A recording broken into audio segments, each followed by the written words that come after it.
Okay, we have started this unit by talking about the Rome Republic, representative government, and how it went to a democratic republic.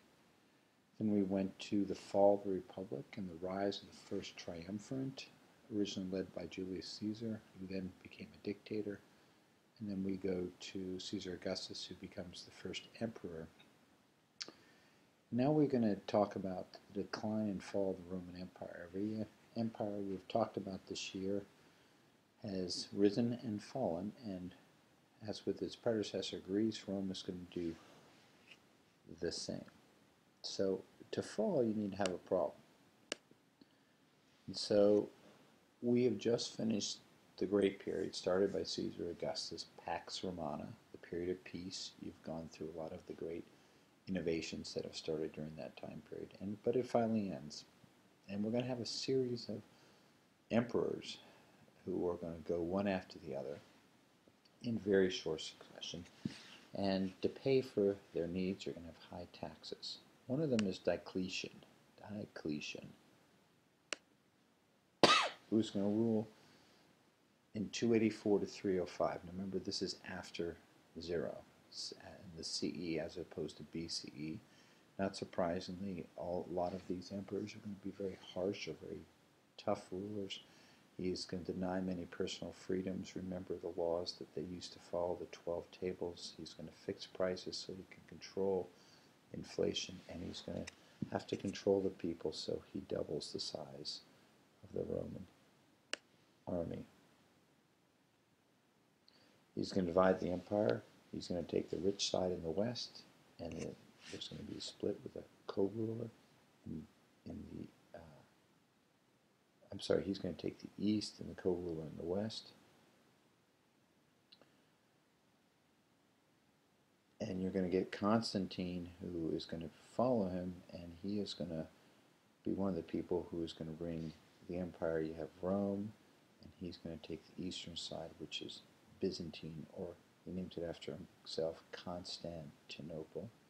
So Constantine is going to rule, you can see the years, to 337 CE. He's going to issue the Edict of Milan. Remember, the Romans started out as a polytheistic group.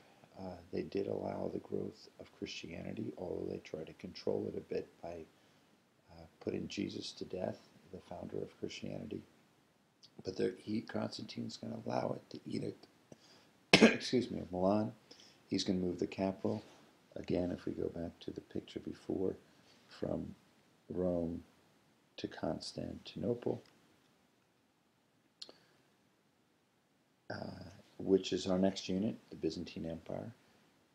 But he's going to have the Romans are still going to have a hard time. They're going to be invaded by tribes, a series of them that you're going to learn about soon. One of them are the Huns. Another one is the Visigoths, which is a Germanic tribe. The Visigoths are going to capture Rome in 410 CE. Not surprising when you have a series of weak emperors. The other one, as I said, are the Huns, led by Attila the Hun, who are going to attack multiple cities in Rome.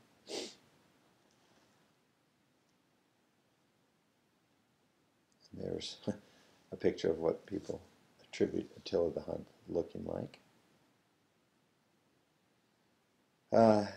The Vandals. You've heard of Vandals. You always say when someone steals from the locker, that's a vandal, vandalism. Well, we get this from the name the Vandals, who raid Rome. And Odoacer is going to overthrow the emperor of Rome and become the Vandal leader. Why did Rome decline? There's several reasons. One, obviously the foreign invasions. Two, the emperors changing so rapidly they're not going to be able to train and control their military. I've already talked about the succession, meaning one emperor after another. A lot of corrupt people trying to gain power, people who care about themselves more than the Romans. By dividing east and west, Rome is going to hurt it. And the people are going to become less loyal to the emperor and slowly more loyal to the Christian church. economic causes. Those are the causes that are related to finances, high taxes, what I've talked about, that the middle classes becomes poor, a reliance on more slavery, and other than when the prices were controlled, the value of the cost of prices becomes too much, and we call that inflation. Finally, too much disease, too much war, and a loss of values, caring about other people, being honest and reasonable to others, etc. And that's it.